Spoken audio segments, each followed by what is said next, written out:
Good morning friends. मेरा नाम doctor शोभित गुप्ता है। मैं कंसल्टेंट प्लास्टिक सर्जन और एक super specialized hair transplant surgeon हूँ। आज मैं इस वीडियो में आपको एक पूरा डिटेल्ड एक्सप्लेनेशन दूंगा कि आपका हेयर ट्रांसप्लांट के पहले, वो हेयर ट्रांसप्लांट होते हुए और उसके बाद क्या क्या होगा और आप क्या क्या एक्सपेक्ट कर सकते हैं स्टार्टिंग फ्रॉम कंसल्टेशन और फाइनल रिजल्ट के ड्यूरेशन में।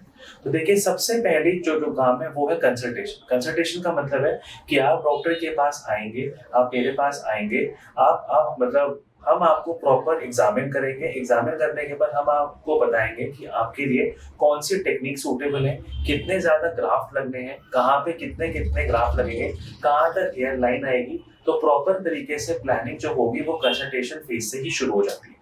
जब आप कंसल्टेशन फेज में ओके हो जाता है कि अब हमको सर्जरी करनी है, सेकेंड जो स्टेप है वो है ब्लड टेस्ट। कोई भी सर्जरी से पहले, चाहे वो हेयर ट्रांसप्लांट है या कोई भी और सर्जरी है, आपको इन्वेस्टिगेट होना प्रॉपरली जरूरी है, क्योंकि हम लोग आपकी जो सेफ्टी पे कॉम्प्रोमाइज नहीं करते हैं। तो आपके जो प्रॉपर तरीके से जो होंगे ब्लड टेस्ट में मेन टेस्ट क्या क्या होते हैं, एक कंप्लीट ब्लड काउंट होता है जिसमें आपका कितना हीमोग्लोबिन है, कोई इन्फेक्शन है कि नहीं है, वो आपको पता लगता है। सेकेंड है शुगर आपको पता लगता है कि आपका शुगर है, अगर डायबिटिक हो भी तो शुगर कंट्रोल्ड है कि शुगर अनकंट्रोल्ड है। थर्ड चीज जो हम कराते हैं वो है ट्रिपल वायरल मार्कर, जिसमें HIV 1, 2 HbA1c और एंटी-HCV होता है। इसके अलावा भी और भी ब्लड टेस्ट कराते हैं जो आपके पर्टिकुलर, अगर हमको रिक्वायरमेंट होती है according to your medical needs. तो सेकंड स्टेप है आपका कंप्लीट इन्वेस्टिगेशन, जिसमें हम लोग कराते हैं। थर्ड स्टेप है हम आपको सर्जरी का डेट देते हैं, जिस दिन आपको सुबह के टाइम आना होता है। तो अब क्या हुआ, जिस दिन आपका जो आपकी सर्जरी डेट है आप मॉर्निंग में आए तो सबसे पहले हमारा फर्स्ट चीज होती है वो होता है प्लानिंग सेशंस। तो प्लानिंग सेशंस में आपका फोटोग्राफी होगी, डिफरेंट एंगल्स में मतलब फोटोग्राफी होगी। फोटोग्राफी होने के बाद आपका प्लानिंग सेशन शुरू होगा। प्लानिंग सेशन में हम आपको बताते हैं कि कहाँ तक हेयर लाइन आती है। इसकी हमने अलग वीडियो भी बनाई हुई है, वो भी आप देख सकते हैं कि हम कितना ज्यादा हेयर लाइन मतलब आगे करते हैं, जिसमें हम 4 फिंगर की जो होती है वो 4 फिंगर ऊपर रखते हैं, इधर से फिर आपका शुरू करते हैं हेयर ट्रांसप्लांट। आगे से हम लोग जो है बेबी देने की कोशिश करते हैं, जिससे बेबी देने से वो आपका पूरा नेचुरल हेयर लाइन आती है। उसके बाद जहां तक आपके अभी बाल हैं उसके 1-1.5 सेंटीमीटर बियॉन्ड तक जाते हैं, क्योंकि आगे जाके अगर आपके थोड़ा बहुत हेयर लॉस हो भी, फिर भी हमारा जो न्यू हेयर ट्रांसप्लांट है वो हम लोग उसमें करेक्ट कर पाए। फोर्थ चीज होती है कि हम हेयर कहाँ से लेंगे, उसको बेसिकली सेफ जोन बोलते हैं, जिसके बारे में भी हमने और वीडियोस में भी बताया हुआ कि सेफ जोन क्या होता है। तो हम सेफ जोन से लेते हैं, तो वो वाला एरिया भी प्रॉपर तरीके से मतलब मार्क होता है कि वहां पे हम लोग को कहाँ से हेयर ट्रांसप्लांट लेने, मतलब कहाँ से हेयर लेने हैं। अगली चीज जो मार्क होती है वो होती है कि हमको कौन से एरिया में कितनी डेंसिटी लेनी है। जोन वाइज डिवाइड होता है अकॉर्डिंग टू आपके कितने कितने हेयर ग्राफ्ट पीछे से मिल सकते हैं, उसके हिसाब से आपका क्वालिटी ऑफ मतलब कहाँ पे कितना ज्यादा डेंसिटी लेनी है वो सब कुछ उसमें हम लोग डिसाइड करते हैं। फॉर एग्जाम्पल, आगे कितनी ज्यादा हेयर डेंसिटी लेनी है, क्राउन में कितनी देनी है, क्या बीच बीच में फिलिंग करनी है कि क्या करनी है, वो प्रॉपर प्लानिंग उसी टाइम हो जाती है। अगली चीज है कि इसका जो आपका डायरेक्शन है, डायरेक्शन ऑफ हेयर का प्लानिंग होती है। डायरेक्शन ऑफ हेयर का मतलब है कि जब आपका हेयर ट्रांसप्लांट होगा तो वो नेचुरल लगे, कि भाई आप जैसे मांग करते हैं, जैसे आप नेचुरली रहते हैं उसी तरीके से ही आपका हेयर ट्रांसप्लांट भी होना चाहिए। तो वो डायरेक्शन ऑफ हेयर की भी प्लानिंग उसी टाइम हो जाती है। इसका अगला स्टेप होता है, आपका प्लानिंग सेशन खत्म हुआ, वीडियोग्राफी सेशंस खत्म हुए, उसके बाद आप जाते हैं बाहर जहाँ पे आपके बाल ट्रिमिंग होते हैं। बाल ट्रिम होने का मतलब है कि पूरा 0 नंबर ब्लेड्स मतलब 0 नंबर ट्रिमर से हम आपके सारे बाल ट्रिम कर देते हैं। सारे बाल ट्रिम करने का हमको क्यों जरूरत होती है, क्योंकि हमको छोटे छोटे बाल हमको अपने एक मशीन से लेने होते हैं। किसी पेशेंट में, जैसे कोई फीमेल है या कोई कॉर्पोरेट पेशेंट है, उनमें हम सारे बाल ट्रिम नहीं करते हैं, जो कोई पर्टिकुलर एरिया है वहीं से ही मतलब ट्रिम कर लेते हैं। और अगर बहुत ज्यादा हेयर लॉस है, अगर बहुत ज्यादा ग्राफ्ट का जरूरत है तो हमको सारे बाल ट्रिम करने पड़ते हैं। लेकिन फिर भी अगर कुछ पेशेंट्स में अगर हमको मतलब कोशिश करते हैं कि कम से कम एरिया ट्रिम करना पड़े, लेकिन फिर भी हम ट्रिम तो मतलब होते ही है बाल। इसके बाद क्या होता है, आप एक हमारे super specialized hair transplant operation theatre में जाते हो, जो सिर्फ हेयर ट्रांसप्लांट के लिए है। उसमें आपका सबसे पहले आपको उल्टा लेटाते हैं। उल्टा लेटाने के बाद आपको एक इन्फिल्ट्रेशन देते हैं। इन्फिल्ट्रेशन देने का मतलब है कि सुन करने का इंजेक्शन देते हैं, जो बहुत ही फाइन नीडल होती है, जो इंसुलिन इंजेक्शन। साथ में हम लोग वाइब्रेटर्स भी यूज करते हैं जिससे कम से कम दर्द हो। तो वो इंजेक्शन देने से आपका जहां से हम लोग जो बाल लेते हैं वो सारा का सारा एरिया एनेस्थेटाइज हो जाता है। एनेस्थेटाइज का मतलब कि सुन हो जाता है। जब एक बार सुन हो जाता है तो उसके बाद हम अपने स्पेशल ड्रिल मशीन से, जो बहुत ज्यादा मतलब इंपॉर्टेंट है कि हम लोगों को बहुत ज्यादा मोटर ड्रिल मशीन नहीं यूज करना चाहिए, तो हम लोग ज्यादातर 0.7 या 0.8 mm की यूज करते हैं, जिससे जो हम लोग मतलब ड्रिल करें तो वो बहुत ही पतला पतला आए, और पतले पतले आने से जो वहां पे कोई भी स्कार ना रहे। तो अगला स्टेप है कि हम एक एक बालों को पीछे से मतलब ड्रिल करके निकालते हैं।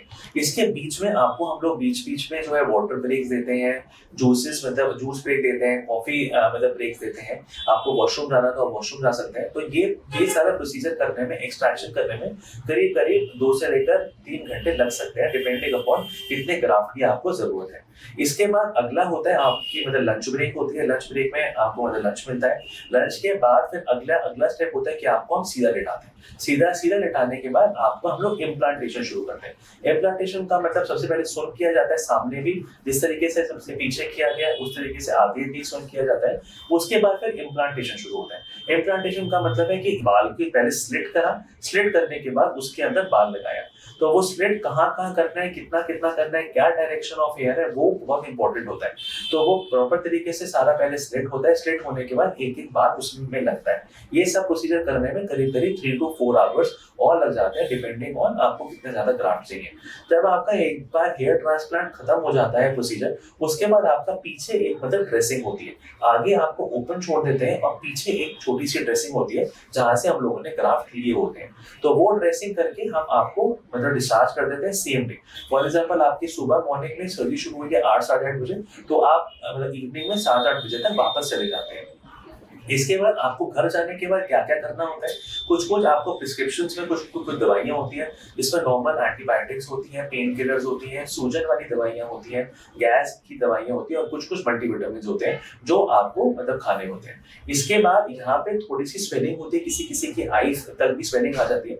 तो जिससे स्वेलिंग ना आए उसके लिए हम लोग मेडिसिन भी देते हैं। और एक कोल्ड पैक होता है। कोल्ड पैक का मतलब कोल्ड स्पंजिंग, जो आइस पैक्स होते हैं। तो आइस पैक से भी आप थोड़ा मसाज कर सकते हैं, जिससे स्वेलिंग ऑटोमेटिकली थोड़ा बहुत कम आए।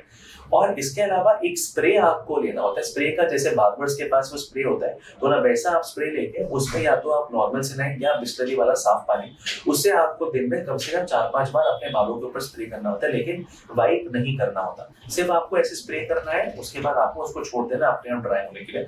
उससे क्या होता है, वो जैसे आपका हेयर फॉलिकल होता है वो थोड़ा सा वेट रहता है, तो उसकी वायबिलिटी या उसकी लाइफ थोड़ी सी और अच्छी हो जाती है। इसके बाद आपको हमारे पास फर्स्ट विजिट जो होता है पोस्ट हेयर ट्रांसप्लांट, वो होता है चौथे की 5वें दिन पे, 4th और 5th डे पे, जो आपका फर्स्ट विजिट होता है। उस फर्स्ट विजिट पे हम लोग क्या करते हैं, जो पीछे की ड्रेसिंग है उसको हटा देते हैं और सिर्फ नॉर्मल ऑइंटमेंट लगा देते हैं। उसके बाद आप आराम से अपने हेड को खोल के आप कहीं भी जा सकते हैं। उसके बाद कोई भी ड्रेसिंग रिक्वायर्ड नहीं होती। सिर्फ एक ऑइंटमेंट आपको बताते हैं जो आपको पीछे ऑइंटमेंट लगाना है। लेकिन इस टाइम तक भी नहाना धोना नीचे से ही अलाउड होता है, आप अपना हेड को प्रॉपर वॉश नहीं कर सकते। होता है अगला विजिट होता है, वो होता है ऑन द 14th डे।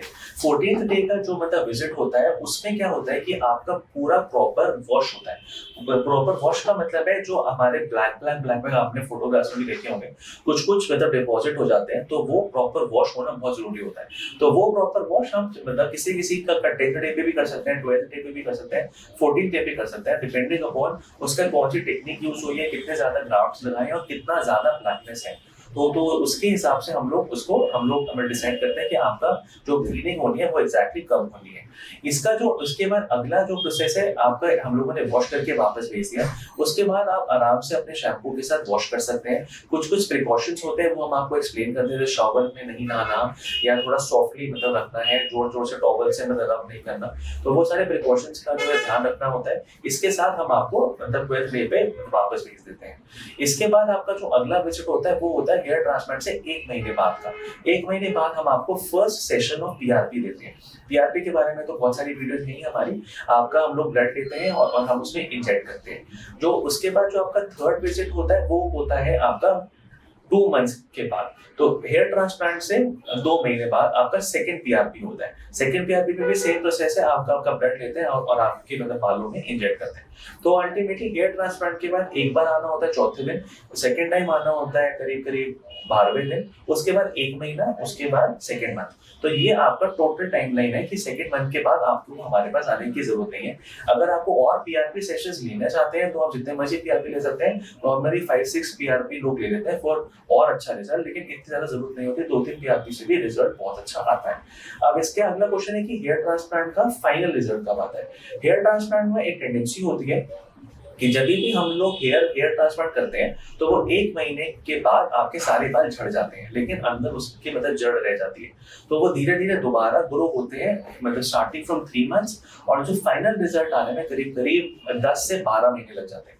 तो जब भी आप अपना हेयर ट्रांसप्लांट कराएं तो आपको समझना चाहिए कि टोटल 10 से लेकर 12 महीने आपके पास होने चाहिए आपका प्रॉपर रिजल्ट आने के लिए। और मतलब आई थिंक आपका पूरा टाइमलाइन इसी से ही है। आपको मैंने शुरू से लेकर लास्ट तक पूरा बता दिया है क्या क्या क्या एक्सपेक्ट करेंगे, क्या क्या आपका होगा और क्या क्या प्रोसीजर्स होंगे स्टार्टिंग से लेकर एंड तक। आई थिंक और कोई जानकारी चाहिए आपको हेयर ट्रांसप्लांट की तो आप हमको कॉन्टैक्ट कर सकते हैं, आप हमको व्हाट्सएप कर सकते हैं। Thanks for watching, thank you.